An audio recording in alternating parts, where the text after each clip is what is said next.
What's going on, guys? Back to another Broshoot Podcast. Nikki here, Wells here, obviously Holt here. How's it going? Um, it's going good, man. Appreciate you for I asking. wasn't asking you. Oh, Nikki, how you doing, man? You hadn't been here the past two. What happened? I had to get some better equipment, and finally we did. We kicked him off. He couldn't use that gaming mic anymore. Yeah, it sounded so bad when I looked back at it. But I mean, it's fine for like what Wells and I were saying. If you're on the podcast for like 10 minutes talking about a segment or something, it's fine. But after like an hour, you're like, oh, dang. I know it definitely looks a lot better. So I'm happy with the way it's coming out now. Yeah, we're also not in the same spot, taking up all the bandwidth, and I got the Wi-Fi fixed. Yeah, finally. That was a shit show of a podcast. It was, but it was fun. It was a lot of fun. Yeah, it really was. I enjoyed it. Wells, what you been up to? I didn't do much over the weekend. Just kind of hung out. Today I've been editing stuff, recorded stuff for myself. Try to be more creative, do things that I like to do, work on my editing, and that's pretty much it. Did you get a haircut? A while ago, yeah. Okay, I haven't seen you in a while. That's why. Yeah. That's what it's all about. Just those passion projects, man. So Nikki and I kind of touched on it last podcast, but we got done with a pretty big shoot last week, Monday and Tuesday. So Nikki came down to Auburn from Atlanta, and he stayed at Mom's Lake House. And it was raining the entire time, so it wasn't the best weather. But Nikki was the AD. He did the panels. He did all the storyboarding and a lot of other stuff too. But it was a good ass time. Man. What's crazy about it was that some of the images that I drew for the storyboard matched up almost perfectly with. And we didn't even talk about landscape. I didn't even know where what house we were shooting in or whatever. Like I had drawn some drapes and like 2 window panes, and it looked exactly like where we were shooting. It was totally coincidental. That is lucky. That's good. Yeah. The fact that we did the storyboard before, it helped out the production process tremendously so much, because we just he would hold on to the storyboard and be like, hey, Nikki, go grab that. What are we shooting? So then we'd frame it up, get the composition right. And it's a good time. The only thing that we really weren't able to get was like the sunset shots we wanted, just because literally overcast all week. Yeah. All week. Yeah. But I think it turned out good. Beautiful. It's an awesome place. I can't wait to. So the big thing that I want to show on my Instagram page is I want to have like the panel or the storyboard, and then like the shot that we got right underneath it, and compare it. I don't know if you guys have seen that on Instagram, but it's so cool when you actually watch like how they storyboarded an actual featured film and the shot that they got, and they compare it. It's pretty cool. But anyways, let's get into what we're here to talk about today. And I'm sure everybody, well, not everybody just listening, has probably heard about it, but the whole Shia LaBeouf, Olivia Wilde debacle. And before we do that, we kind of just want to focus on Shia LaBeouf, because Wells and I can't speak on Nikki, but we've been following Shia LaBeouf since even Steven's days. Holes. So like the OG, and I've watched a lot of the films that he's come out with since. Yeah, I can remember one of the big. I mean, obviously Holes. People forgot that he starred in Holes, but the biggest thing they all go back to is Transformers. And the Transformers films, they weren't the best films, but it's a Michael Bay. But when you're a kid, like when the first one came out, I was impressed, man. I remember Wells and I were, of all places, we were in like New Jersey. And I can't remember where we were. We were at the beach, and I think it was like 2007. I was in like 7th grade. And I thought it was one of the coolest movies I've ever seen at the time. Well, dude, honestly, to this day, the Transformers themselves, like the metallic stuff, like it all looks and holds up really, really well. And you have, the obvious reason anyone watches Transformers, especially the first 2 ones, is Megan Fox back in her heyday. Oh yeah. And she was so hot. So I mean, Yeah, I mean, and had she worked on cars huge too. robots. You had huge robots fighting each other. So it's like every dude's like, hell yeah. And then And you had think Megan about Fox. like Optimus Prime is like the most badass. His pregame It's not a speeches superhero, but yeah, were they're all corny as hell. But yeah, they were corny. but at the they were time, so you're a good. kid, you're like, oh, Autobots, roll out. Megan Fox was a heartthrob though. Oh God. She was. I mean, like that was like back in the 2000s. I mean, that was like it. I mean, and she did a really good job in those movies too. And that's where I mainly remember Shia LaBeouf from was the Transformer movies. I mean, were they the greatest movies ever? I mean, I don't necessarily think so, but they were fun. I mean, they were a lot of fun to watch. And Michael Bay is just one of those directors where you watch it and you know it's a Michael Bay movie, obviously, but they're just a lot of fun to watch. Oh, yeah, for our sure. brother had Yeah, I was about to out Connor. Connor would be so pissed. our right now. oldest brother had a huge, like it was really big. A really big It covered up poster. the entire wall, dude. It covered up the entire wall. I A shit you huge not. picture of Megan Fox like sucking on a lollipop. Yeah, dude. It was like really big. Such a bro thing. Oh yeah. At where I'm from in Florida, though, if you go to Universal, they have the Transformer ride there, which is kind of fun. I don't know if you guys have ever been to Universal Orlando. I Oh, went there and they have don't tell me. What is the The Hulk. no no. The villain on Transformers, the first one. Megatron. Megatron. Yeah. Megatron sits out of outside the ride, and it's like a fully robotic. There might be a dude in there, I don't know, but he like walks around and he's like 15 feet tall, Oh, that's and cool. he insults people and stuff, and you can talk to him and he talks back. I don't really know how it works, but there was, and those guys are, God, when it comes to improv, those guys are brilliant. I mean, they get hired and get paid a lot of money to do that. You just to improv right on the spot. I remember there was there was a YouTube video that went viral one time of a kid who had made a paper mache version of Optimus Prime's head and stuck it on a stick. And then when he was in line going to go see Megatron, he was going to go see him, and then Megatron was like, he's like, "Ah, yes, you've brought me Optimus Prime's head. I will now knight you a Decepticon." And it was so wholesome, and it was hilarious. I've seen them like insult people and stuff. It's pretty funny. They're pretty. I guess they hire people that are extremely witty to do stuff like that. It's pretty Mhm. funny. They got to be quick. Yeah, you gotta be really quick. All right, so Wells, you know what time it is. Go ahead and cue that music. Cue it, baby. I always forget to do this. Hurry up. I'm hurrying as fast as I Hurry can. up. All right, ready? It's time. Game show. Okay.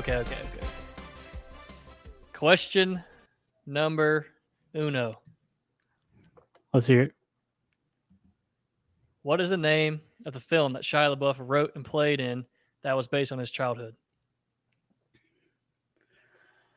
I wish this was multiple choice. I have no. Oh my Dude, god, guys, y'all haven't seen I've this movie, seen have it. y'all? I've seen it. He plays his dad. Yeah. Dude. Okay. This is around the time that he released Peanut Butter Falcon as well. Yep. Like it's similar time, probably like the same year. Dude, what is this? It was. I'm pretty sure it's 2019. What is the first letter in? It starts with an H. This is not Wheel of Fortune, dude. It starts with an H. And okay, it's 2 words. Yeah, I know it's 2 words. I just can't think of the 2 words. Hot man. It was close. So switch the man to a boy. Hot boy. Dude, that's really close, dude. I don't know. What is Honey it? boy. Honey boy. Oh, Yeah. All right. Hey, well, this next one's multiple choice, so one of y'all hopefully get it right. all right. Bring it. What year did Even Stevens premiere? Oh, shoot. Let me put it on the screen, silly me.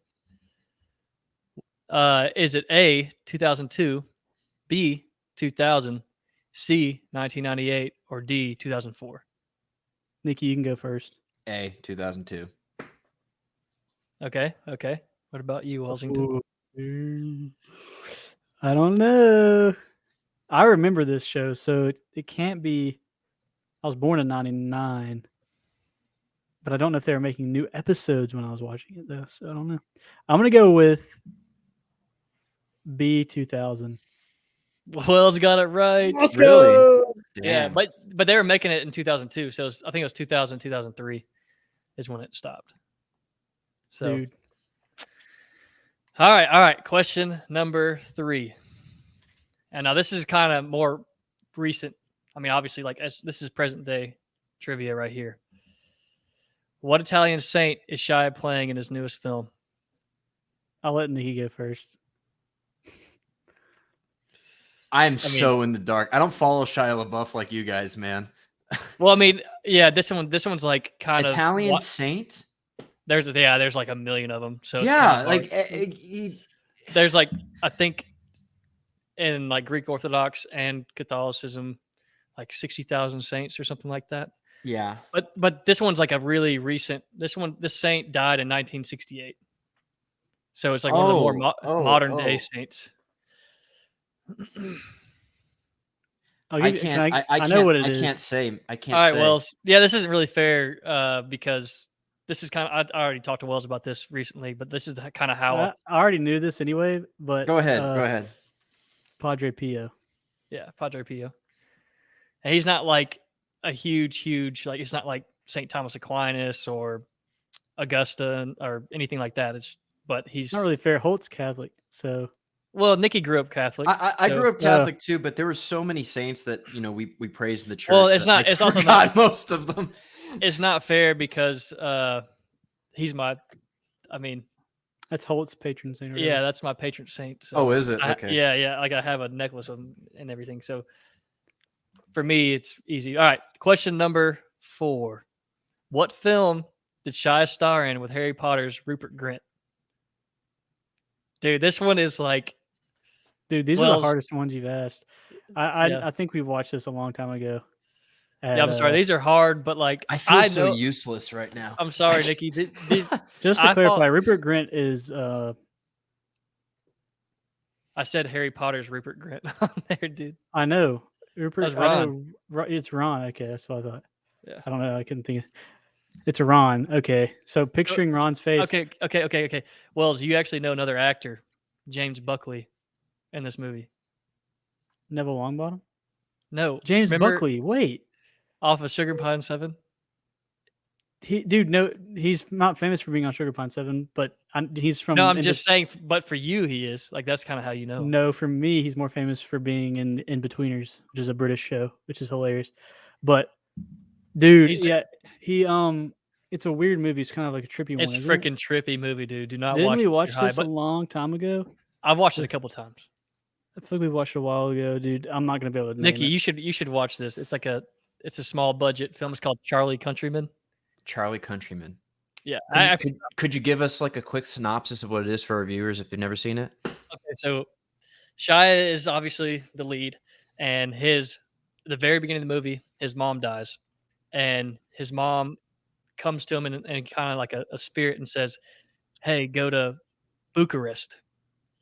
And so he goes to Bucharest, meets a girl, falls in love with this girl, and the girl ends up having a psycho ex-boyfriend, or I guess ex-husband. The ex-husband ends up meeting up with Rupert Grint and James Buckley, the two dudes, and they're at this hostel, and they all get zooted off their ass. They get high as hell. They go to this anyways, they're getting all this shit, and essentially the girl he falls in love with, her husband tries to kill him, and that's when the conflict happened. Pretty standard. Yeah. But in all that is the way it's shot. It's really a beautiful movie. Not the best movie of all time, but it's entertaining. It's trippy. What was it called again? Charlie Countryman. Charlie Countryman. All right. Yeah. Sorry, those are hard. I thought they were easy just because I knew all of them, but sorry, guys. You're such Wells got 2 of them right, so he got a 50%. So I'm the winner. Yeah. I got 0. I'll take it. Anyways, so we have another segment. Nikki has a conspiracy about Shia LaBeouf. I don't even know how you can have a conspiracy about a. You're gonna like you- this one. Okay, This one's kind of funny. All right. All right. So, just as a disclaimer for all you guys out there, I'm not saying that this is true or false. I am just literally regurgitating what I had found and researched online. Not saying it's true, not saying it's false. I'm just telling you what I had It's seen. 100% true. It is 100% true, probably. But anyway, so conspiracy surrounding Shia LaBeouf. You ready for this? Oh yeah. Shia LaBeouf is not a real person. Oh God. You ready? Okay. So basically, what I had found was that back in the early 2000s, a young actor booked the Disney show Even Stevens, like we talked about earlier. And he became a vehicle. It was a vehicle project titled after the actor's real name, which was Louis Stevens. That's actually his real name, supposedly. So they would back in the day with early TV shows like on Nickelodeon or Disney, if they were like young Disney stars, a lot of times you would find shows that would use the actors' first names or their real names, like Drake and Josh or any of those other names. Like that's the actors' real names, but they used it as that platform. But however, Lewis was worried near the end of his career that his fame would soon decline as he got older and would no longer fit the young Disney star persona that was his claim to fame. So Louis Stevens decided that the best way to save his career for the long run would be to recreate his persona into Shia LaBeouf. So Shia LaBeouf would solidify his place in the mainstream by existing as a caricature for fame. The name Shia LaBeouf literally translates to "thank God for beef," the beef being a play on words for all of the drama, wealth, and influence surrounding fame. Now, this isn't a stretch to believe because many actors and comedians have done the same thing similarly, portraying caricatures or parodies of people that they really aren't, like, for instance, Larry the Cable Guy. Joe Biden's one of them. Larry the Cable Guy, portrayed by Daniel Whitney, and Ali G, portrayed by Sacha Baron Cohen. Of course, they would portray these characters and people would think, wait, these are real people. No, not. They're just caricatures. So the Shia LaBeouf persona has inspired memes and parodies to be created that only added to his immortality in the public eye, with memes such as the Just Do It meme. Just do it. Do it! All the way to the parody song Shia LaBeouf about him actually being a cannibalistic serial killer living out by himself in the woods. So that's the conspiracy. Remember that when he was going viral on Vine, when he was doing those like freestyle raps, they're hilarious. Dude. Oh yeah. He's like, hold on, wait a minute, and he would just sit there and think about it, and he'd start rapping. He wasn't that bad. No, he's actually not. He's quick. I mean, I think I can disprove this theory though. So like Even Steven came out 2000, but I was watching a show that came out in 99 called Freaks and Geeks, and a very young Shia LaBeouf is in the he's in the show, and they have his name. So, oh man, debunk. They changed it. They changed it before you saw it. Maybe That's a fact check. That's completely plausible. So you're just saying Shia LaBeouf isn't his real name? It's just a persona. So the conspiracy is just that it's a Shia LaBeouf is just a caricature for, someone who's really famous and can basically get away with anything. And if that is true, it's really brilliant because he's been able to just stay in the public eye for so long and be able to just make fun of fame and do all these crazy things. Yeah. But I mean, even Larry the Cable Guy, it's like everyone was like, yeah, Larry the Cable Guy. I was like shocked when I found him, like, oh wait, his name's not really Larry. And he's like, no, he's not even from the South. He's like, I think he's like, if I'm not mistaken, I believe he's like from the Midwest or something. But he's just such a good guy at impersonating archetypal characters, and he was able to, make everyone believe that was who he was. When I always thought, when I learned at a young age that Larry the Cable Guy wasn't country or like from the South, I was blown away. I was like, how could this possibly be? Dude, at first when you said Larry the Cable Guy, I thought you were talking about that Jim Carrey movie, Which one? the Larry the Cable Guy, or is it called the Cable Guy? I can't remember. No, it's not Larry the Cable Guy. It's just called Cable Guy. I'm an idiot. Anyways, moving on. So I was actually looking up all his films. I haven't seen every single one of them, but I've seen a lot of them. Starting off, it was Even Stevens, Holes, Transformers, and I don't know if you've seen this, Nikki, but remember Disturbia? I love Disturbia. Dude, that was a good movie. Watched it like a few months ago. And it's just a fun movie to watch, fun thriller. Yeah, that was like one of the scariest movies I'd watch without that obviously didn't have any paranormal or demonic stuff in it, but it was still messed up. And then then he played Indiana Jones, which I never watched. But I remember Eagle Eye. Did you ever watch that? Yeah, I watched Eagle Eye. Yeah. I mean, I saw the Indiana Jones movie. Yeah. It wasn't a great movie. Lawless, which is one of my favorite films. Yeah. He plays that role where he bleeds a lot and gets his ass beat a lot. He's just really good at taking a beating. He just, for some reason. Yeah, and just how he's good at that role. Tom Hardy's really good at the strong, quiet kind of type. But I love Tom Hardy.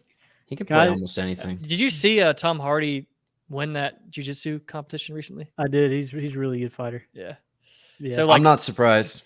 Yeah, and Warrior, I was like, oh, he's not really. There's no way he's an actual good fighter. But I guess since then, that was probably a catalyst into him learning martial arts. But anyways, this isn't about Tom Hardy. Charlie Countryman was right after Lawless. Fury, which is, this is when I thought he was a method actor, but apparently he doesn't claim to be a method actor because in Fury, he didn't shower the entire time they were filming, and he would sleep in the tank. And that's like method acting 101, but he still doesn't claim that he did that. Then it was Honey Boy, and then Peanut Butter Falcon, and then he took a hiatus because of everything that's resurfacing now, and now he's doing the Padre Pio film, which is actually a really small budget film, but I've seen pretty much all those except for the Indiana Jones movie. I'm just not a big Indiana Jones fan. But you haven't seen them though, so it was okay. It wasn't. I mean, I'd seen some of the previous Indiana Jones movies, and obviously the originals are going to blow, those out of the water. But I saw it, and it was okay. I mean, if you want to watch a fun movie, it's fun. But for us, like if we really do care about the writing in a serious manner, it's not one of those movies that you'll enjoy in that aspect. Fun, yeah. Writing wise, The original ones, well, since I'm like so interested in history and stuff, the original ones when I was a kid, I was like obsessed with them because he was going to like all these cool locations. He's going to Africa, and the Germans had control of Africa, so he's like fighting against the Germans while trying to like find these artifacts and stuff. I thought it was like the sickest thing ever, dude. The Crystal Skull, which is the newest one, is absolutely like horrible. It's not. It's fun to watch. But it's fun. It's fun to watch, but it's not very good. But you should watch, if you ever like just want a fun movie to watch, you should watch the original ones because they're really not that bad at all. They're pretty good. Well, I mean, anything with Harrison Ford, and he's just so charismatic, and he just at the time he was like the Brad Pitt. They're George Lucas films, aren't they? Yeah, I'm pretty sure. Yeah. And he hates every role that he plays ever. Yeah. He's like, I'm not doing this shit again. he was a perfect Han Solo though. Oh yeah. He's a perfect Indiana Jones too. Like Did y'all ever watch Air Force One? Yeah. Yeah. Anyways, my grandmother loved Air Force One. I know that I know we're not talking about Harrison Ford, but I didn't know this. But have you guys seen Apocalypse Now? Yeah. Oh yeah. He's in that. He was in the scene. I didn't know it until I saw the very beginning scene. Yeah. I went, what? That was him, and it was him. I didn't recognize him at first. It's crazy. He's really young. Even with Apocalypse Now is crazy. Shia LaBeouf, Holt and I were talking about this earlier, but I totally forgot that he played Stanley Yelnats. And Stanley Yelnats. Have you ever tried to say that in the reverse, and it says it like the reverse the recording? same. Yeah. So when I was So younger, I had a Nintendo DSi, and there's voice recordings. I wish I still had it because I have voice recordings from like so many people on there. But I would open that up and I would record and I'd go Stanley Yelnats, and then it would go in reverse. I love that thing so and it would much. just say it would like be a shitty version of Stanley Yelnats back. But and dude, you're no, like, it did. Stanley Yelnats. Yeah, but it worked though.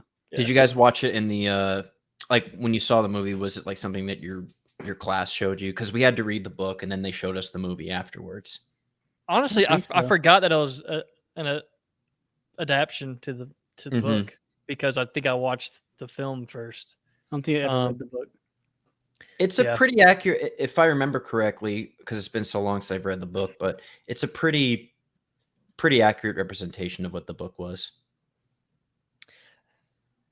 I'm tired of digging, Grandpa. That's too damn bad. Oh Dude, man. honestly, if you think about that movie, for a kid's movie, that's a really, really well done movie. I mean, the way Yeah. they go back in time a lot, and it's like you're following two different timelines, and they kind of meet up at the end. I mean, it's not super complex, but it was well done. It's more of like a teen kind of movie. Yeah. than- Yeah. It is, but for that purpose, the writing served it very well. It was I pretty think good. so. So Yo- since we're talking about Shia LaBeouf, I want to mention something because it just occurred to me because this was one of the funniest things ever in like the meme world. But do you guys remember? Do you guys remember this? When Shia LaBeouf started a 4-year anti-Trump live stream. Oh no, I don't remember that. I don't remember this. Tell us. I want to know. Okay. Yeah. So he basically put up this camera in New York that was always live, and he would come up to it and he would like just start, doing freestyle raps about how he hates Donald Trump, which is whatever. But the funniest thing is this live stream got taken down pretty quickly because the police were called to this location many, many times. And so what Shia LaBeouf did is he hung up a flag in kind of a random place. He hung up a flag, and it was like I think it was an anti-Trump flag, if I'm not mistaken. I can't really remember, but people, based off the sun and the way it looks on screen, they figured out that this flag, it was just this flag in the sky. They figured out that this flag was somewhere in Tennessee, and they went and found the flag based on hardly any information, and they took it down. And like people were trying to find him for like 2 years straight, and they kept on finding him like in the streets and stuff. It was pretty hilarious. I didn't know anything about that. You didn't know that, dude? It was so funny, man. It was so funny. I mean, Shia LaBeouf is like he's a meme. Yeah, I mean, he is. He's literally a meme. He's literally an anomaly. He's like not even a real person sometimes. The amount of things he's done, and he's only 36 now. I think he's 30. I think he's 38, 37. Oh well, I mean, I know he's upper 30s, I guess. Mm-hmm. So he's still a young man, and the amount of things he's done is just incredible.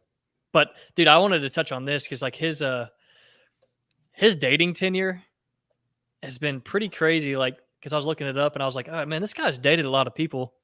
And we hadn't even touched on what's going on right now, but this will kind of lead us into it.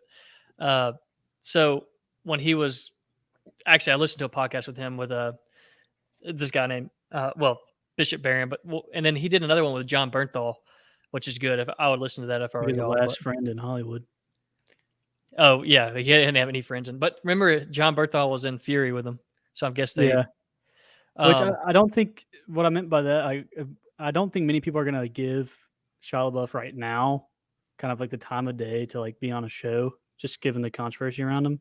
But maybe they will just for clicks. But from what I've seen, the clips from the John Bernthal podcast was like really like wholesome. Because dude, Shia doesn't skip a beat when he's just so articulate. He can word his thoughts in such a way. I mean, he's an actor, but like even if he's just bullshitting, I mean, he's just so it's really fun to listen to him. But anyways, I was going to talk about his dating history because I listened to something in the podcast. He said every time he dated, he never dated like more than one person at once because every time he dated, that's for Hollywood, it's normal to just screw around. But for regular humans like us, dating one person at a time is commonplace. Anyway, he said every time he dated someone, he was like, oh, that's the one, that's the one, that's the one.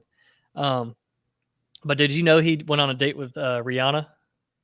Then he dated Hilary Duff, Megan Fox, Isabel Lucas, which is that other girl in Transformers, the second one. The really pretty girl. No, not the blonde one in the third one. The second one where she ended up being like a Decepticon. Yeah. I love Camaros. That one. Yes, I know which one you're talking about. And then Carrie Mulligan, which is she plays off of Great Gatsby. She was the blonde Daisy Buchanan. Oh, yeah. Wait, she's also in. She's in a lot of stuff. I mean, that's just the one. She's in a lot of things. Kate Mara, or it might be Mara. She played off the Shooter. Have y'all seen that with? Oh yeah. Yeah, she has that country accent. She's from like Kentucky or something. I think I know what you're talking about. Yeah. She's redheaded. She's smoking. And then FKA Twigs, which is the one. She's the one. She's an artist. That's not a name, dude. That's. I swear to God, look it up. She's the one that came out with all the accusations of him being abusive, him being verbally abusive. So like that's kind of what led him into now where he was about to kill himself. And now I think I'm trying to remember. Oh, he's married to Mia Goth and they have a kid together now. Mm-hmm. But so the whole FKA Twigs thing, I don't know how to say her name. That dude, I'm telling you, look it up. That name's crazy. Hold on. Yeah, look it up. But she's the one who kind of catalyzed him into, getting into the Catholic faith and becoming or playing Padre Pio and all that because he was literally like essentially gonna kill himself. He went to AA, then he met with these obviously these priests and monks up in somewhere in California, and then he got plugged into the Catholic faith, and that's neither here nor there. But the reason we wanted to start we do this podcast. FKA Twigs. Yeah, dude. She's about what you'd expect her to look like. Kind of looks like a psycho. Yeah, I mean, I'm sure she was. Yeah. I don't want to pass judgment. You can say it, Holt, if you want to. But, Tell us how you really feel. I'm sure there's a little. It's a two-way street, but I know Shia knows like what he did was wrong or whatever happened. But you're not gonna obviously seriously if you're not passing judgment or anything like that, but alcohol and drugs, they'll change you, man. Mm-hmm. I mean, especially if you're that. I imagine if you're that much of a Hollywood celebrity and you're in the mainstream constantly, it's really hard to have your own privacy and your relationships with your friends. I'm sure you wonder whether they're genuine or not, and then the only thing that you can really turn to get rid of that pain would be drugs and alcohol. And I mean, I've seen videos of Shia LaBeouf when he gets arrested and there's like the cop dash cam and you can hear the shit that he's saying in the back, and you just like, wow, really? How is he not in jail? But drugs and alcohol, man, if you abuse it, it can change you. And I'm glad that he's sober, or I think he's been sober for quite a few years now, hasn't he? No, I mean, yeah, now I guess it's probably over a year, but yeah. So you got to think about, if you watch Honey Boy, you can kind of see his upbringing, but he's a child actor. His dad like pushed him into this, not saying that he wouldn't have done it either way. I think he would have been an actor either way. I think that's what he's born to do. Right. But he says that's not really where his problem was rooted in. It was him just being self-absorbed, him being selfish, and just so egocentric that he was just so worried about what everybody said about him. He had no peace essentially. So I guess he just lashed out, and alcohol, drugs, that'll do it to you too. But anyways, so that's where he is now, and then that's where this whole Olivia Wilde thing came out. I don't know if one of y'all want to touch on that. The whole debacle that happened, like I guess 3 days ago, when Olivia Wilde said that she fired him, and she really didn't. Well, what I've seen is the video of Olivia Wilde kind of asking Shia LaBeouf not to leave, and she's kind of a little bit condescending to Florence Pugh. And I could pull that video for us to watch real quick because it's let me touch on something first, because I remember like a while ago when Sudeikis, her now I guess husband, she delivered the divorce papers to her while she was on stage like doing some award show. And I was like, dude, that's kind of messed up. But I didn't know the whole time. Like, I think Olivia Wilde was cheating on Jason Sudeikis with Harry Styles. And Harry Styles was the one who replaced Shia LaBeouf for the role. And was it Don't Worry, Darling, whatever, the movie? Yeah. Which Florence Pugh was the other lead, the love interest of Harry Styles. And she's Florence Pugh she's in a pretty tough spot because she has nothing to do with all this crap. She just, I think from what I've heard is Shia LaBeouf was a little bit too intense for what she like wanted in her, partner in the movie. Olivia Wilde said that, or was that just Florence Pugh? From what I've heard, that's what happened. And I mean, but what happened was, in reality, Shia said he denied he didn't want to do the movie because he's literally about to kill himself. So literally what he's he's that like, I haven't heard. He said, I didn't want to do the movie because I had a gun out. I was going to kill myself when they were casting. And that's what kind of led him into the road of redemption now, what he's on. Hopefully he can stay on. As I understand it, because I read the email that he, which was beautifully well articulated, the way how he responded to her.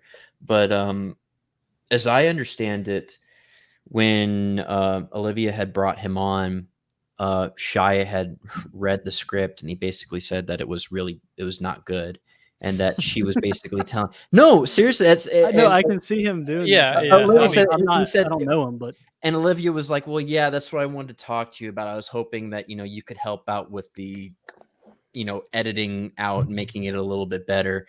And at first it's kind of like not a really great start, but he's like, okay. So he stays on, and then her name was Florence Wells. Yes, Florence Pugh is like, she's up and coming. Yes. I mean, honestly, I wouldn't say up and coming. She's here now, but she's like one of the biggest. She's here. Yeah. Oh, no, okay. no longer up and coming. She has landed and she's here, Nikki.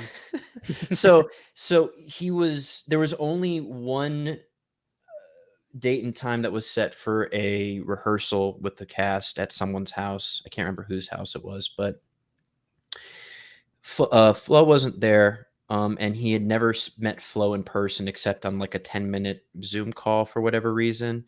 But basically, it was very difficult to get everyone together just to rehearse the script. And then finally, Shia just had enough and said, I can't, I don't want to be a part of this. There's just too many things that are going wrong, and it's not going well.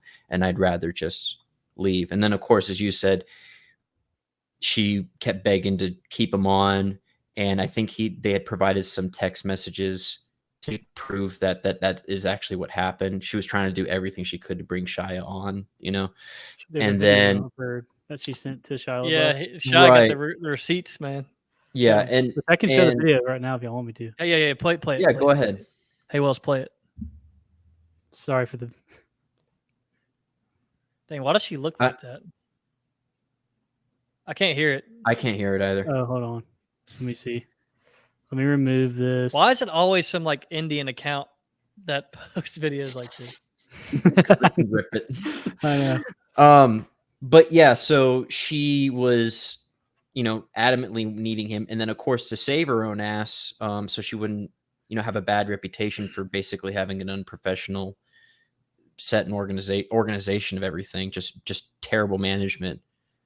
She basically made the false claim that she had kicked Shia off for basically being I can't remember what her own words She were. said, but I think it she didn't- said he was too abrasive and too, essentially just, he was going to be too rough around the edges to have on. his method didn't meet up with basically what she approved of or whatever of how he Yeah, wanted to well, do it the was just thing. because she didn't want. Yeah, I mean, we all know what she was doing there. Right. So Shia wasn't looking good in the line in Hollywood's eyes, so she was like, "No, I didn't want him on set." yeah, and he just didn't want to be a part of the shit show that was going to happen. So Yeah, he saw what he happened. He left. saw the writing on the wall before. it all Right. happened. And so she Yep. tried covering your ass with this. Yeah.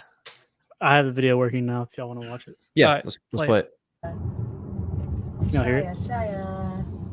I just went riding my horse, very sweaty, but I wanted to reach out because I feel like I'm not ready to give up on this yet, and I too am heartbroken, and I want to figure this out. And I think this might be a bit of a wake-up call for Miss Flo, and I want to know if you're open to giving this a shot with me, with us. If she really commits, if she really puts her mind and heart into it at this point, and if you guys can make peace, and I respect your point of view, I respect hers, but if you guys can do it, what do you think?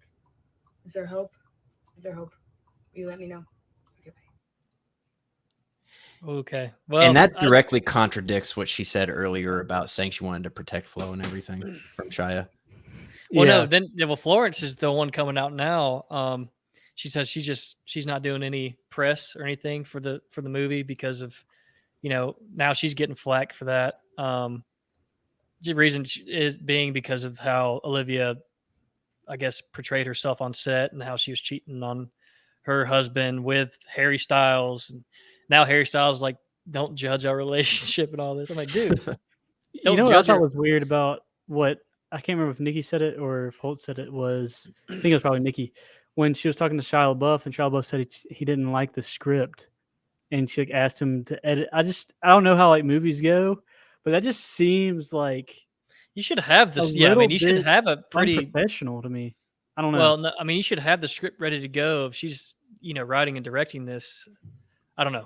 She brought it to him basically knowing that it was bad and then showed it to him and then just waited for him to say the first thing. And as soon as he said, yeah, it's bad, she's like, yeah, that's what I wanted to talk to you about. Did she Could write you maybe edit it, maybe all of it to make it how you want Did it? she write it? Did she write it? I don't know. I don't know that. I don't know that one. I could probably look it up. Hey, maybe. Hey, We got someone look it up. And it was called the movie was called Don't Worry. What was it? Don't worry, darling. Don't Worry, Don't worry. Darling. Katie Silberman. Ooh, I'm just kidding. I'm sure she's a great writer. We don't know anything about her. And again, I don't really know. We just know what we hear. So we're just sitting here shooting the shit, trying to, put our thoughts out there, what we think is going on. Dude, we didn't even talk about this, Wells, but so after every podcast, again, Wells does clips and he throws them on Instagram and stuff. And no matter what we talk about, we always get shit and it's hilarious. It's the funniest thing. And we need to do a segment on just showing the comments we get. We do. Because there's one that I went back and forth with this dude, and we posted something about how Don't give back No. and forth. Oh yeah, no, I know I shouldn't have, but I Save was it actually for the podcast so we can respond to it that way.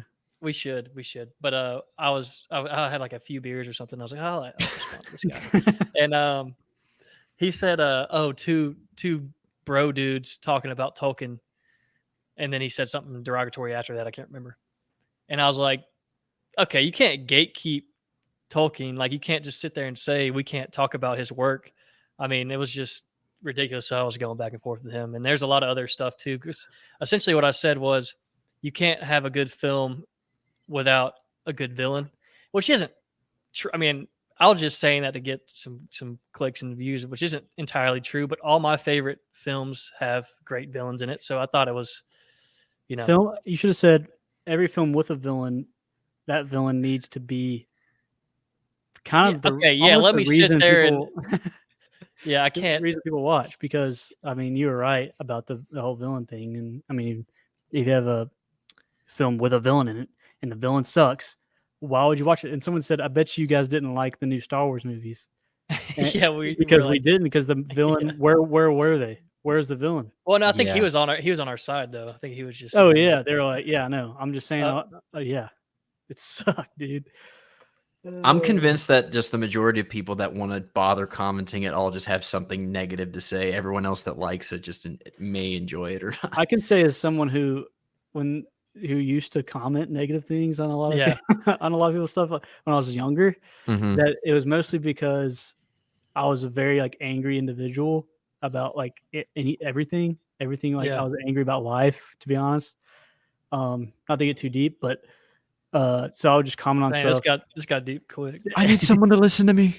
Just I feel to so comment bad on about stuff. myself. It's a dark. If someone found if I was applying for a job and someone found my Twitter account, dude, it's over. So I guess with the whole Shia thing, what do y'all think? I think that obviously Shia LaBeouf's the more experienced actor to Harry Styles. But from what I've seen, the clips I've seen, which is very limited because the movie's not out, it seems like Harry Styles can hold his own on the He's big in screen. Dunkirk. He's in Dunkirk, but come on, like I mean, he had like a few lines here. a And few there. lines, and yeah, he didn't really get to show his acting skills. This movie, I bet you, is definitely the most challenging thing he's done in film. Especially I when really he's having wish that. sex with the director. Yeah, well, I really wish that Shia LaBeouf was still in the movie because, I mean, of course, I like the way he acts. I like his. I really like Peanut Butter Falcon. It's actually one of my favorite movies, and so I'm sad about that. But I don't know, man. It seems like Olivia Wilde's got herself in a lot of shit. Yeah, She did the wrong thing, and that was that she wasn't honest about what had happened.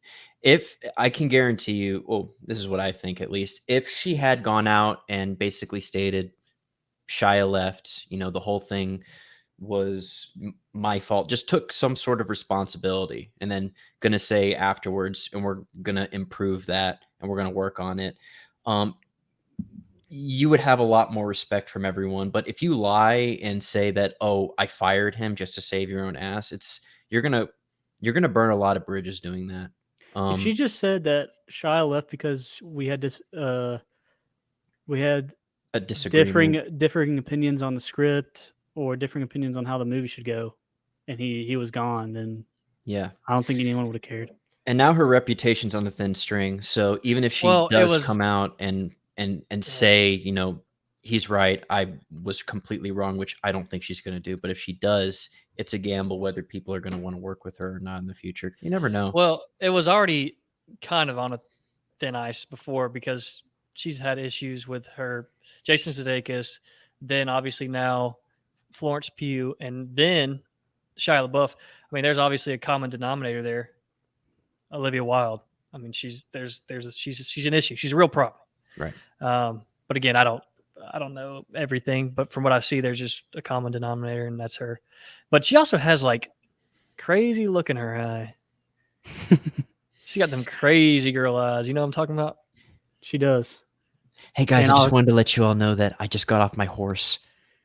Yeah. Like at the very beginning, like, okay. Yeah. Just sweaty. Honestly, it's pretty scary. Dude, I used to think she was, and not to say she's not a beautiful human and pretty, but like when I saw her in The Change Up, I don't know guys if you ever seen that movie, but it's with Ryan Reynolds and Jason Bateman, and they switch bodies. She's like the hot girl in it. It's got Leslie Mann in it too, but See, dude, Whoa. she looks like Gollum. I told you. But she would play a really good like scary woman in a film that's like possessed. I think she might have played. I don't know. I think she was in some kind of horror movie. I don't really know much as she plays. She's not the best actress, to be honest. I mean, yeah, she's just kind of pretty.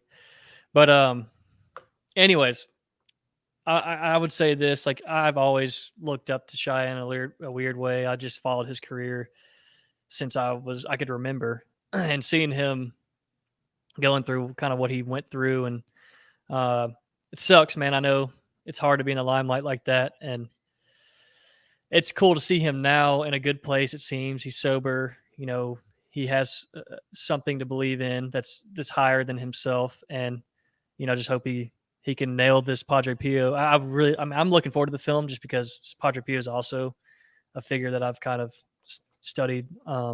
So that's gonna be fun to watch. It's a small budget film, and I don't even know who the director is. I forgot.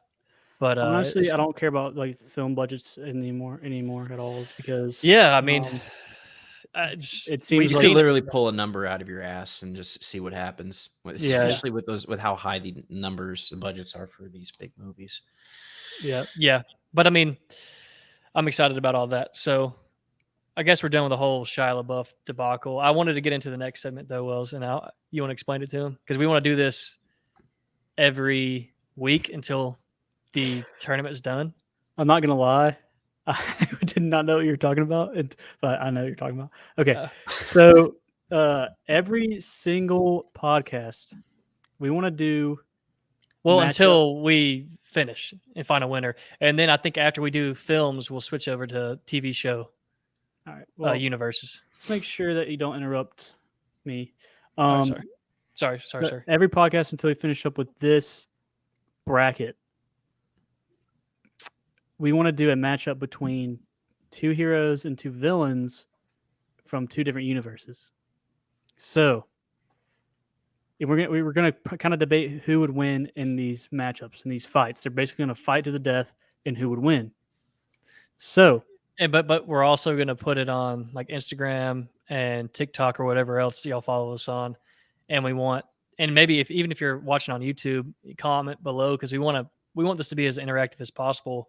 And want to be as fair as possible. So, like under the comments, you just type in who you think would win the battle, and then we're going to do a bracket and all the voters who ended up voting on that, or we could just do a Instagram story poll and do it that way. But anyways, that person will move on. We'll count our votes too, but that person will move on into the next round. So we're doing 16 heroes and then 16 villains. So the first bracket is the best of 16 in total. One side's just villains, one side's just heroes. 8 matchups in total on each side. So 16 matchups, and then we'll move on. And then at the end, it's a hero versus a villain. Yeah. Okay. So and then Wells isn't going to tell us each week which ones he's going to bring up to me and Nikki. So we're kind of just going to debate on the spot. Do I get to debate? Yeah. Okay. All right. But also one more thing. These are films that like are well known usually, and we're trying to make these matchups as fair as possible. But that's kind of hard to do. People in the comment section are gonna go. Actually, no, that's not fair. Oh yeah, I mean we're gonna get flamed for sure. No matter what we say, I mean we're gonna get flamed. Yeah. That's what's so fun about these. But anyways, well, sorry, I was trying to explain the whole thing to him. Anything else? Don't apologize. All right, cool. No, that's it. All right. No, makes sense. This week's 2 matchups between 2 heroes and 2 villains. The hero matchup is Maximus Aurelius versus William Wallace. Oh shoot! And those are 2 of my favorite characters too. Mm-hmm. And the villain matchup is between Darth Maul and Draco Malfoy. Oh, okay. That's good. That one seems a little more Darth Maul versus Draco Malfoy. Yeah. Yeah. No, let's actually go ahead. I'm sorry. Let me set up a little bit more. So who would win in a fight versus Maximus Aurelius and William Wallace? Let's do that. Dude, we're talking about 2 of the most like alpha males you can possibly put on screen. I mean, these 2 dudes were able to rally. They're essentially generals, so like you're not even talking about their actual combat skills. I guess we are, but like I'm thinking about these are 2 dudes that were essentially generals that could get and rally a bunch of troops behind them to do whatever they wanted. Man, I don't know, dude. I don't know. I have to think on this for a second. So you have, William Wallace. You got to think about the garb that they're wearing. William Wallace has a kilt. Yeah, that's already deduction of 1 point. kind of a shitty sword, and he's kind of I mean, they're Scottish. They didn't have much resources, but what they lacked in resources, they had in the Face will paint. in face paint, and they were fighting against one of the stronger empires at the time. And you have Maximus Aurelius. They're just so alike, dude, because they both of their like wives were murdered, and it's just man, they have like nothing to lose, so they're not afraid. So there's no, I don't know. That's a tough match. It's a really good matchup. Yeah. What do you think, Nikki? Because I love them both, man. I think I'll probably be biased towards Maximus, just a little bit. Why is that? I think probably because I'm because I'm biased because I'm a little more familiar with Maximus than I am the other person. So I would probably just say Maximus for that case. By the way, this is just to clarify, like the two movies. Maximus Aurelius from Gladiator, William Wallace from Braveheart. I will say this, and both were fantastic movies. I appreciate the fact that Maximus can, with all odds against him, he could get literally in the middle of the arena of the Colosseum, not knowing anyone next to him. All he says is, anyone ever been in the army? Yeah, I have. Yeah, me. Okay. And then he just takes those guys and he just immediately goes into leadership mode, and they're able to win that battle right there. People he never trained with before. And he can just take that command presence immediately. You also got to think about this: who anointed him? You know, like who thought of him as a son? You have Marcus Aurelius, one of the the most profound thinkers of that time, and still today. I mean, honestly, Stoicism, everything you hear about is from Marcus Aurelius. So a badass dude anointing this guy who's just a freaking general.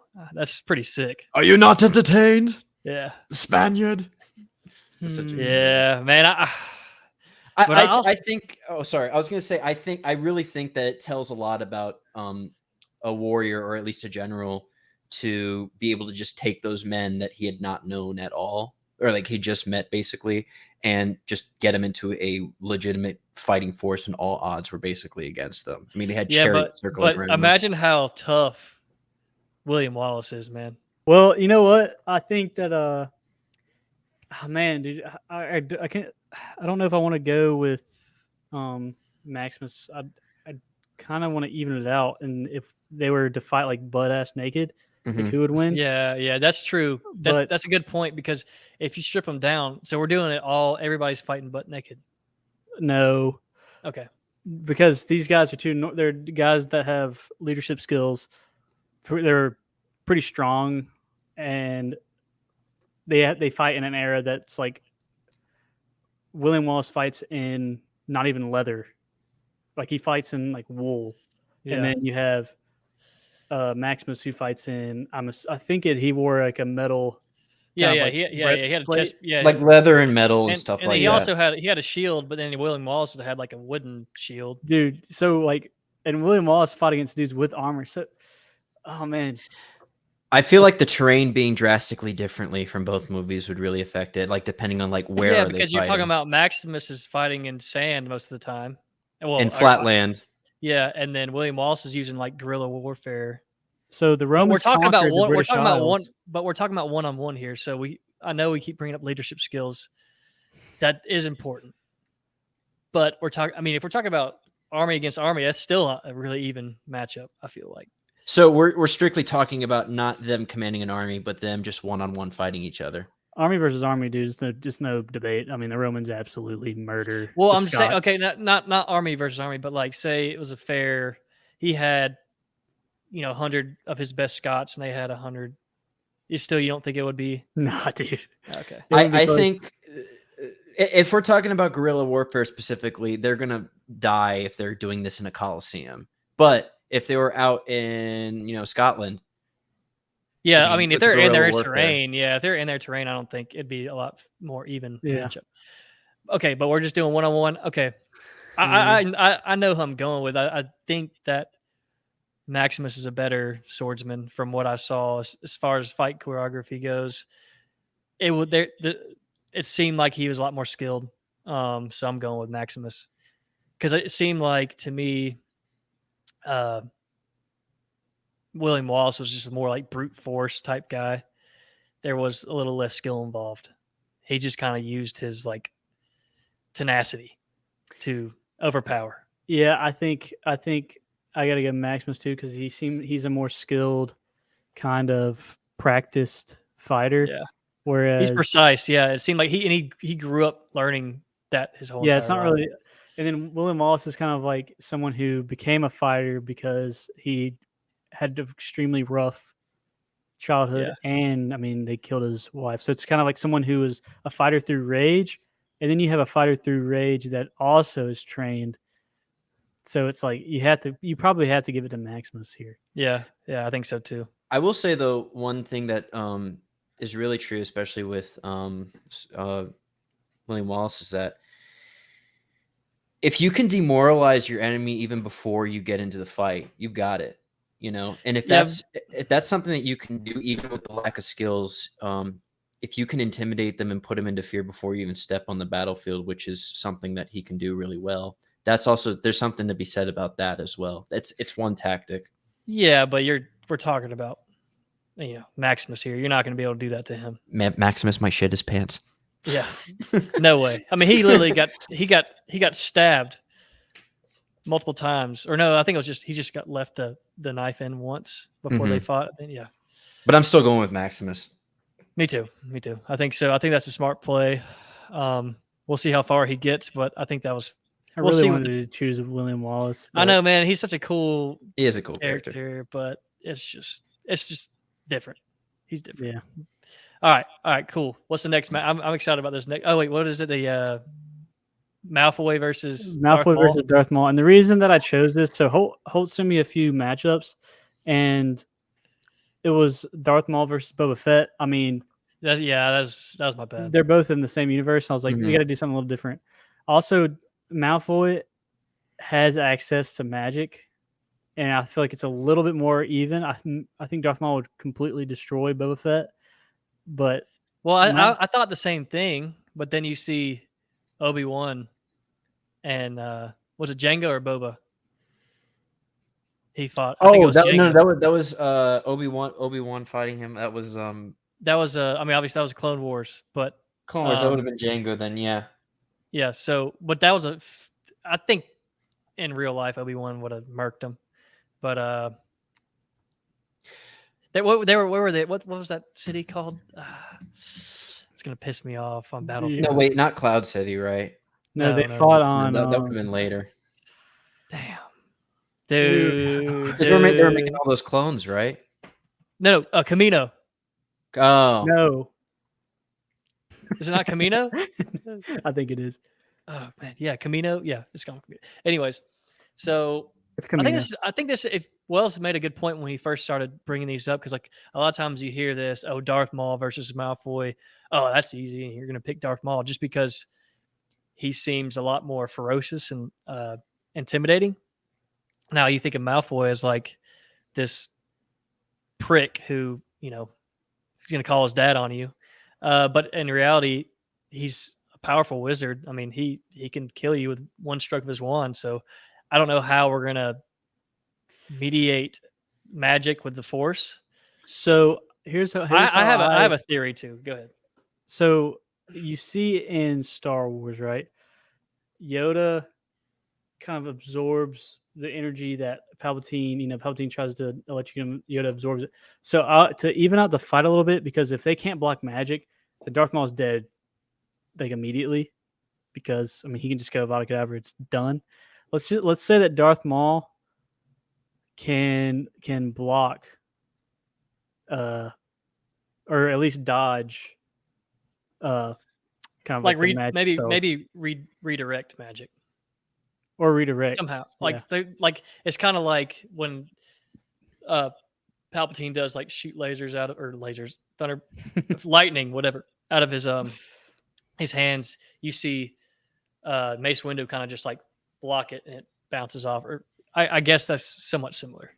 Yeah. So if Darth Maul could kind of block or redirect, well, then I just want to go with Darth Maul immediately. Well, guess what though? All right, we'll set the stage again so it makes sense. So like, ask us again so the audience can know.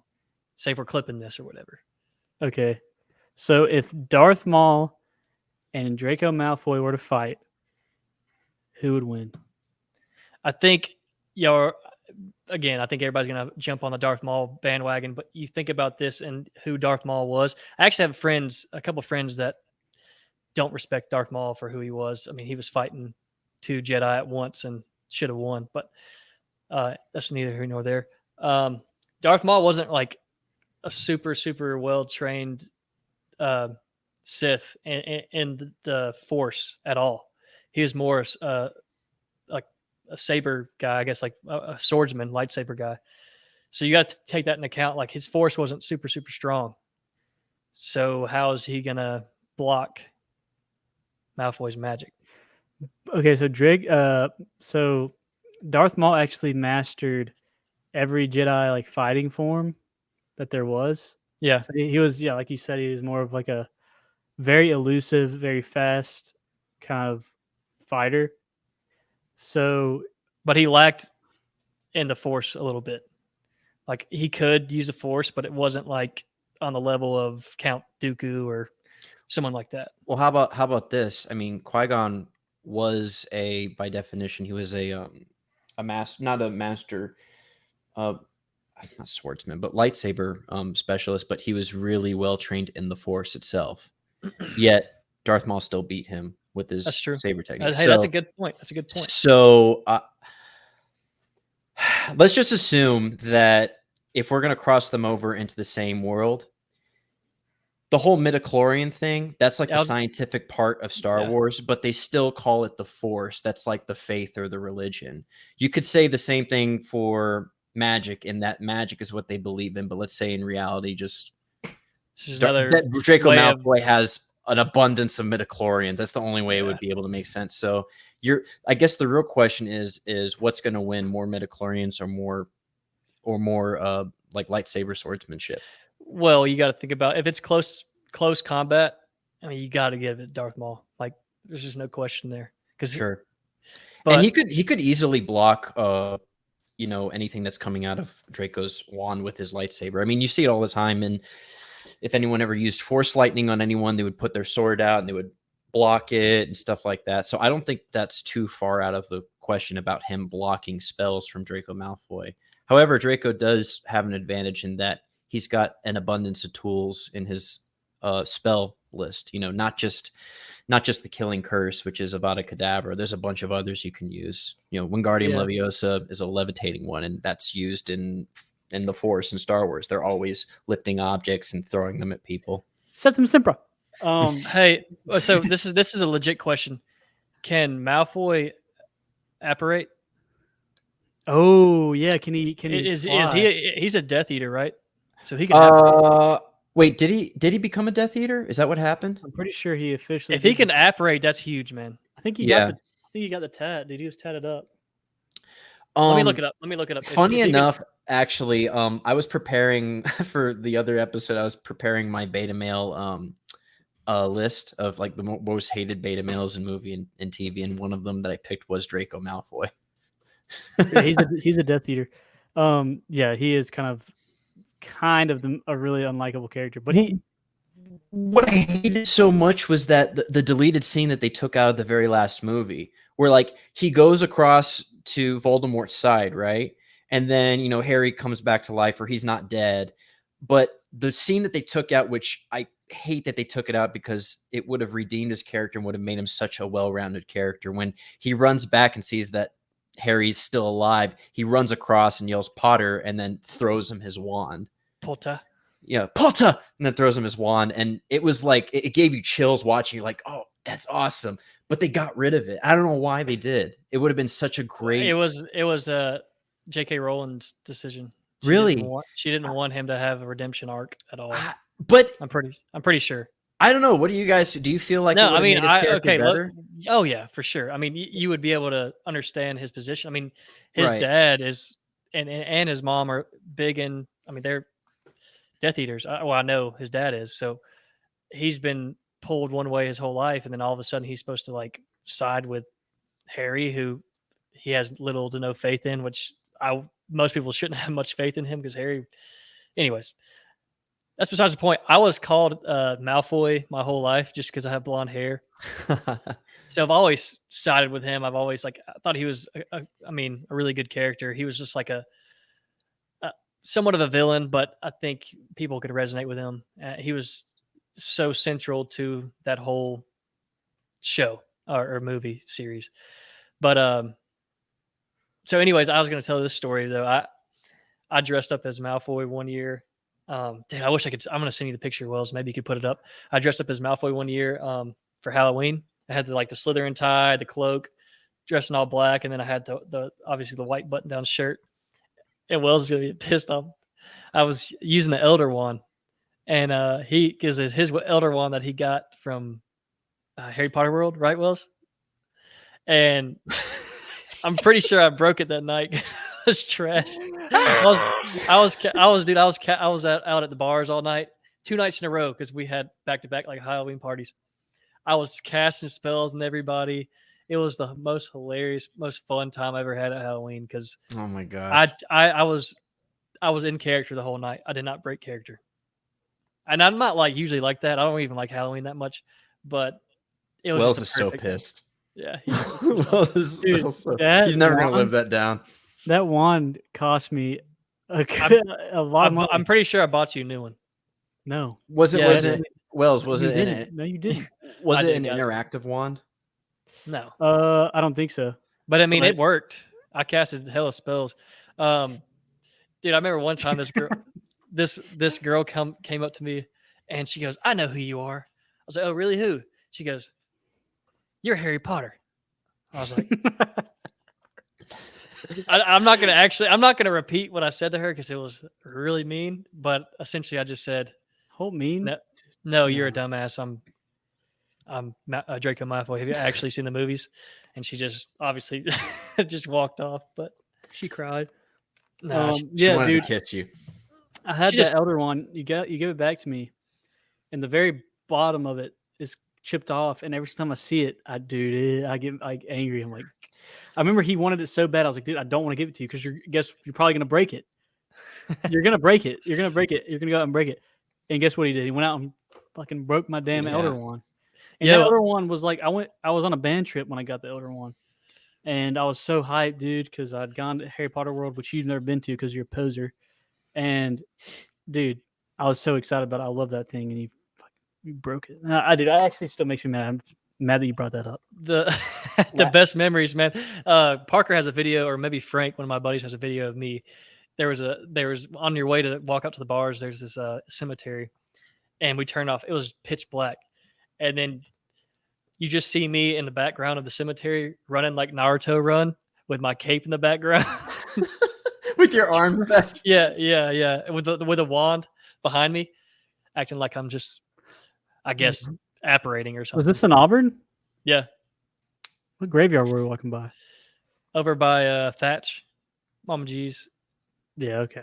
Actually, last Halloween is actually one of my favorite times a year. And I didn't really have I didn't know what I was going to do on Halloween night of last year. So I went to a graveyard dressed up as Shakespeare. And I was walking around like, alas, poor Yorick, I knew him, Horatio. But I also took it was like pitch black out there. So I took I have a little night vision thing that I can look through so I could see everything, see if there were like ghosts or whatever out there. So I could see like where I was walking. I wasn't going to step over something. It was kind of interesting. It might disappoint you to know that Shakespeare didn't write any of his stuff. There's wife. There's. Where'd you read that? He's just making no. Is that a conspiracy? Is that a conspiracy? I don't even know if Shakespeare had a wife, but some people do believe. I don't know if I believe. I just thought it was funny. He doesn't believe it. A woman actually wrote all of Shakespeare's stuff, but as a woman back then, you couldn't write. They didn't let women write. Really, women can't write. So just never mind. Yeah, no. I get what you're saying. Actually, it's funny you say that. It's just bonus conspiracy. When studying Shakespeare, I actually, and it goes along with what you said, but there's a rumor that goes around about Shakespeare saying that it wasn't actually one man who wrote the stuff. It was a collaboration of a bunch of people under one pseudonym, William Shakespeare, and that the paintings and stuff of him were just portraying one person. It wasn't, but it was really it was a conglomeration of people. Yeah, I don't personally believe that, but that's one theory that they have. I Hey believe it. guys, back to the matchup. Oh, right. So Darth Maul all day long. Who you have to explain why though. I want to hear your reason. Because Draco Malfoy is such a beta male, and he probably would run away before he actually fought Darth Maul. That's a fair assessment.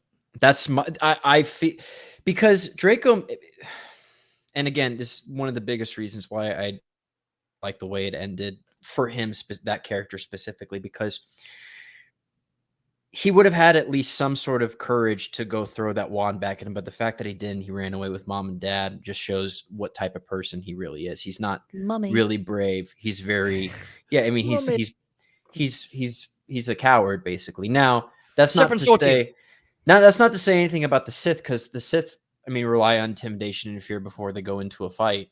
And you could basically call that maybe cowardly too. But I really think that Draco would probably flee before Darth Maul would. Have y'all ever seen Tom Felton on like TikTok or anything? Yeah. He's a chill dude, and it kind of upsets me that he got treated that way. Mm. Okay, so I'm gonna have to choose. This is kind of like a dumb matchup because I'm gonna choose Darth Maul, but I actually don't think it's gonna be as if Draco stays and fights and is not a bitch, then it's way more even than people think if he keeps his distance. The problem is, Darth Maul is so fast. Yeah. And he could probably like dodge all the spells and then just cut Draco's head off. But if Draco is prepared to fight and Darth Maul's prepared to fight, I mean, they have to be. This is a fight. We're forcing them into kind of a coliseum that can contain their powers. Darth Maul probably edges it. I honestly don't think it's that much because the matchup is kind of like magic versus. Especially if Draco can apparate within the confines of the Coliseum. That's true. It's gonna be tough for Darth Maul. There is a really common spell that they use in the Harry Potter world called Expelliarmus, and that actually might get Darth Maul. Because if Darth Maul is disarmed of his lightsaber, and he's not really that good of a force, using the force, then if he got rid of his lightsaber, then Draco Malfoy probably has him right there. That's true. That's a good point. But the thing is, I think you touched on it, Nikki, and why I think not even matchup wise, I think everybody's going to go with Darth Maul just because of the mentality. You got to think about a guy who's fearless. Darth Maul literally runs and chases Jedi to kill him. Right. Some of the most powerful Jedi. He's not afraid of anything. He's not Jedi. afraid. What? No, you said powerful Jedi. He's not a Jedi. Yeah, no, he's chasing after Jedi though. He's hunting Jedi. That's what he does. And he's badass. That's crazy if you think about it. I mean, and he has two Jedi coming straight at him, and he's like, "All right, cool, let's go for it." Now you think about Malfoy. If that happened to him, he's running away. But again, we're assuming that they have to fight right within the confines of this Coliseum structure we built. But even then, doesn't matter. Like Darth Maul's coming into it with no fear. I think he's already won before he walks in. If Draco, hypothetically speaking, if Draco could successfully disarm him with the Expelliarmus spell, he's got him. Which is why the only way Darth Maul would be able to win is to make sure that he doesn't get disarmed. But another thing you're not thinking about is Darth Maul can throw his lightsaber. That's true too. And how is, I mean, there's not really a spell. I'm sure you can, like if you're freaking Dumbledore or something, but I haven't seen a spell or a skill that Malfoy possesses. He can apparate, but even then he apparates, Oh, and Darth Maul can just I think his skill enough to pull the lightsaber back. If you Accio. remember, Accio Accio- spell. So the spell. no, yeah, I know what it is. Accio I mean, that. Yeah. but I that's a tough matchup, man. It's still, I mean, Wells, you're right. It's closer than people think, but Yeah, people are gonna hear Draco and think, oh, Darth Maul immediately. But since we're forcing them to fight, then it's more even. But honestly, if he can apparate, I don't really think that it's fair for Darth Maul now. But again, he apparates, but you still can see the structure. Like you can still see the outline of where he's going. It's not like he can't leave. Yeah. I think I'm still gonna go with Darth Maul. I just don't think it's just close. It's close. It's like 55. Or like, I don't think it's as. I think Darth Maul wins 6 out of 10 times. To his credit, he can take 2 people on at once. That's true. That's true. So like the apparition thing, that's basically like taking on 2 people at once because he can So hypothetically speaking, if he were to call one of his Death Eater companions to come and help him fight, Darth Maul could still handle both of them if he really needed to. He did with Obi-Wan and Qui-Gon, and of course, he lost obviously, but the reason why he lost was because Obi-Wan just did it was like almost a cheap trick what he did. Obi-Wan did Super Saiyan mode. Yeah.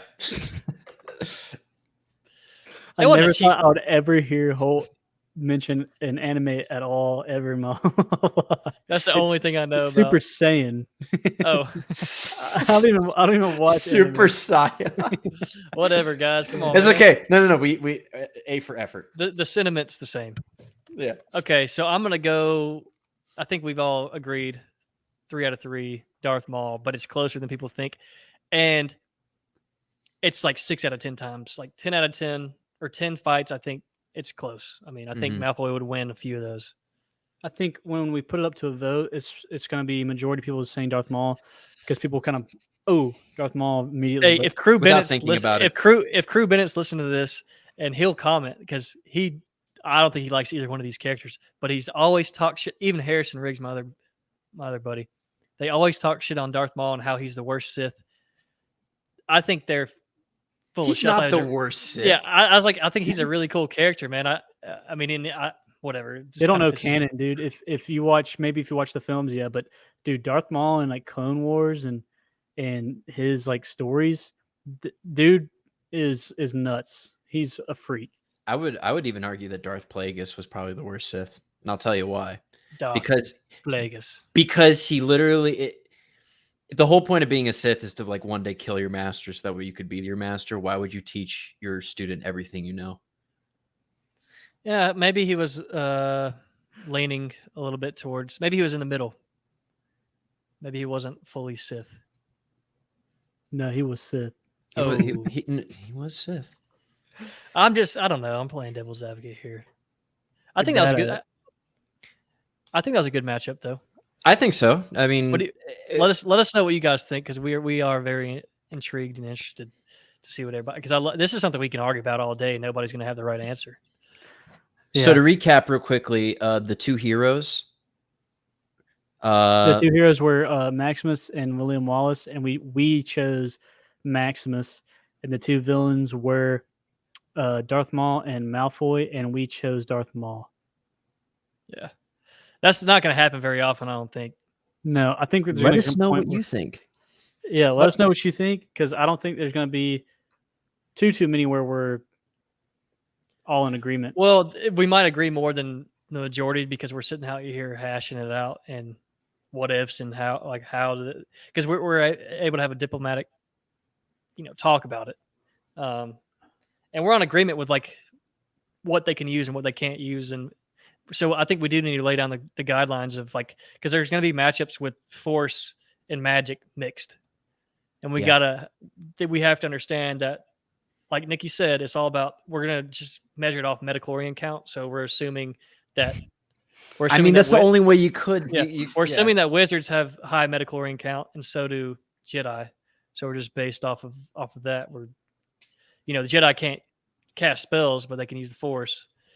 I think it's a fair matchup. Force is kind of a spell, though. Yeah, it's kind of just like the Stupefy spell, though. Well, no, hold on. That's kind of. He could, but yeah. I don't know if he has that. What is it called? The Jedi mind trick. Yeah, that's kind of a spell, dude. That's like actually like the textbook definition of a spell. Right. But we didn't go through that, so that doesn't matter. I don't think Darth Maul can do that anyway. Yeah. So we're And just Darth Maul and Maximus. For those of you watching the Broshoot podcast right now, 60% of the time our opinions are right every time. Right, every good quote. Anyways, well, I mean, unless we have something else to touch on, I think that's about it, boys. What do y'all think? I think that's it. Shia LaBeouf, good luck to you, man. We love. What's our next podcast on, Wills? Oh, I think it's on Rings of Power.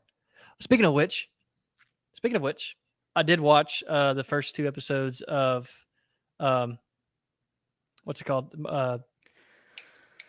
Wells, the House of the Dragon. House of the Dragon. Quick thoughts on that? Not impressed, to be honest. I know everybody's like jumping on the bandwagon there, but I just think it's better than 98.7% of TV that's out right now. That's not very hard to do. Okay, but that's a low bar.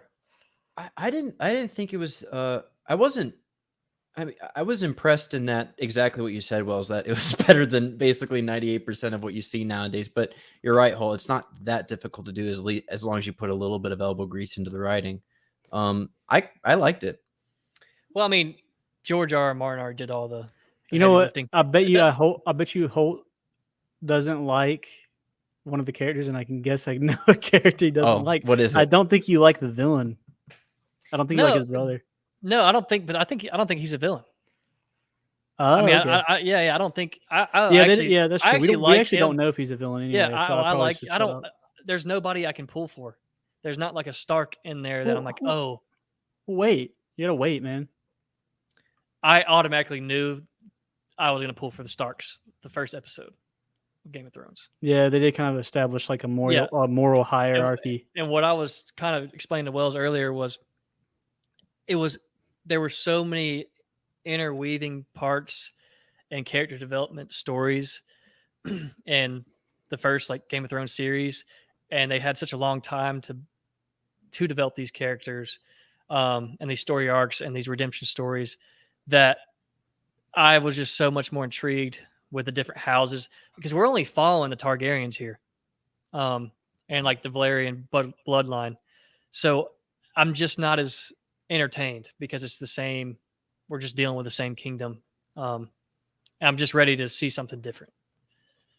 It's been 2 episodes, and spoilers, it's been 2 episodes and nothing's really happened. I haven't seen the second episode yet. I've seen the first one, so I can't speak on the second one.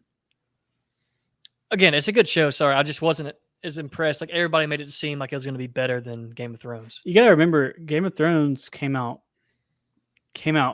all guns blazing pretty much, because like the visual effects and stuff weren't there or anything like that. It wasn't impressive really visually. The sets were pretty good for the first episode. But I'm pretty sure, you can correct me if I'm wrong, but Jaime pushes Bran out of the window in the first episode. I know. I mean, that's like, oh my God, he just pushed he's also banging his sister. And he pushed the kid out of the window. You're like, oh my gosh, dude, this is crazy. Yeah. They didn't really do that. They didn't really like wow me too much. I agree with that, but I do think that I'm going to give it some time. I think we're really going to be able to tell how bad this Lord of the Rings show is. Almost immediately, yeah. Because we're going to, especially with Lord of the Rings, we're going to be very critical of the show. You have no wiggle room here. Yeah, like you can't mess it up. Because they've had years to do. I didn't plan on doing this for years, and they've had all the budget in the world. There's really no excuse. You have one of the, if not the greatest fantasy writers of all time, who've already just laid it out for you. He's just throwing a softball up to you. All you got to do is just hit the damn ball. But he's just teed it up for you. Yeah. So that's the next podcast actually is, I guess on September 1st. I think Wells and I, Nikki, I don't think we told you this, but we want to just go live like almost immediately. I think we should do a live podcast immediately after Okay. and just talk on what we saw. Like just hash it out. Like be honest. Hey, this is straight up a reactive review on it. Yeah, We're just reacting. We've already talked about it. Sometimes the directors just want to hit the ball with their eyes closed. Yeah, that's true. Yeah, Just make it hard on yourself. I'm actually really excited to watch it though. Like, Yeah, just me to be back in the world again. Like, it doesn't really look like Lord of the Rings to me, but I'm just happy to see Middle Earth kind of in a way I haven't seen it before. I'm more excited about that. We'll reserve judgment, and just always anything we watch, we want to at least give a fair chance to it and just watch it and take it in, and then we can formulate our opinions after that. So I don't know what I'm going to be getting into, so I'm going to be totally like I don't know whether it's going to be good or if it's going to be bad. I don't have any pre-existing assumptions. Nikki will be the voice of reason a little bit. He's gonna be the what's it called in like an experience, like A voice of reason. That's a funny oxymoron for me. He'll be like the control group. Yeah, as in like an experiment, and we'll be. Yeah. I don't know. We're already primed, kind of. So, yeah. Another show I've been watching, which has been phenomenal, is Better Call Saul. That one mean, I've seen the first episode or some of the first episode. I had to watch it. I just finished the first season, dude. Incredible show. The way they shoot the scenes too, just even if it's like in an interrogation room, they don't do any crazy, camera angles or disorienting. They literally put it down and just let the actors do their thing. Yeah. And I love that. Yeah. And they casted perfectly for that. But anyways, I'm excited to finish that show. It's exciting. I mean, it really is an exciting time for TV shows. Anyways, that's our next podcast topic. I think we're end up because they go back. So September 1st, they dropped the first one. September 2nd, they dropped the second one. So we might end up doing 2 podcasts back to back. We'll see though. We'll see how the first live stream goes because it'll be the first time we're going live, and I'm not even sure what time the episode drops, but I'm assuming we're going to go live like immediately after the show drops. So be looking for that on YouTube, probably on other platforms as well, whatever Wells chooses to put it on. All the platforms, Spotify, Apple Podcasts. But can we go live on that though? Oh no, I'm just talking about the live stream. Yeah. Yeah. Well, what about we can put it on anything? We can put it. We can put whenever we're done. I mean, we can put the podcast on any platform. No, I'm saying we can go live on any different platform at once. I was gonna say, if any of you guys actually enjoyed this episode, feel free to give comment, give us a rating. And if you really like us, go ahead and subscribe because it really helps us. And give us a rating on Spotify. And if you can do it on Apple Podcasts, that's not where I watch my podcast. So I don't know. Who has Apple Podcasts? Apple Music. But if you can give us a rating on Spotify, it really helps us out. Give us a like on YouTube, subscribe to us, follow us on all of the social media platforms like TikTok and Instagram. Don't have a Twitter, so don't look at us up on there. Yeah, for real. Y'all should hop on TikTok and Instagram. Wells is putting out some bangers of little shorts, and obviously YouTube too. But like on YouTube, we're able to put out more content. And we I don't even know if the listeners, whoever listens to this, know that we actually offer like video, but it's probably better if you watch it because we do show a lot of stuff. Yeah. And you're able to interact and see our face. But I know a lot of times you're in the car, you can't watch it. A lot of visual aids. Yeah. Anyways, well, I appreciate y'all, whoever's listening, and catch us on September 1st for the next podcast. Bye, guys.